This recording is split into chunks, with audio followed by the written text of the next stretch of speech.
मुख्यमंत्री देवेंद्र फडणवीस यांनी भाजप आमदाराला झापलेले आमदार अभिमन्यू पवार यांना मुख्यमंत्री फडणवीसांनी विधानसभेमध्ये समज दिलेला आहे। अवैध दारू विक्री लाडक्या बहिणींची मोठी समस्या असल्याचं वक्तव्य अभिमन्यू पवार यांनी केलेलं होतं आणि यावर मुख्यमंत्री फडणवीस यांनी अभिमन्यू पवार यांना समज दिलेला आहे।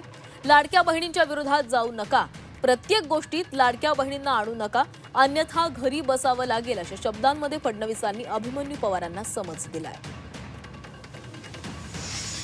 कुठे गेलं तर आमच्या महिला भगिनी आमच्या दारूबद्दल विचारतात, अध्यक्ष महोदय आपण लाडक्या बहिणी म्हणतो, लाडक्या बहिणीचं दुःख जे काय असेल तर अवैध दारूवर आळा घालण्याचं दुःख आहे।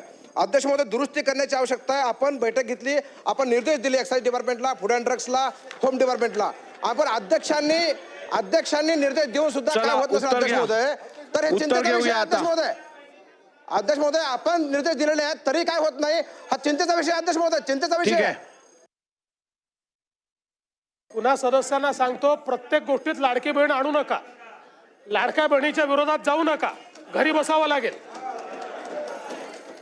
प्रत्येक गोष्टीत लाडकी बहीण लाडक्या बहिणींचे पैसे चालूच राहतील, ती योजना सुरूच राहील, त्या योजनेला दुसऱ्या योजनेशी कंपेअर करता येत नाही, हे आपण लक्षात ठेवा।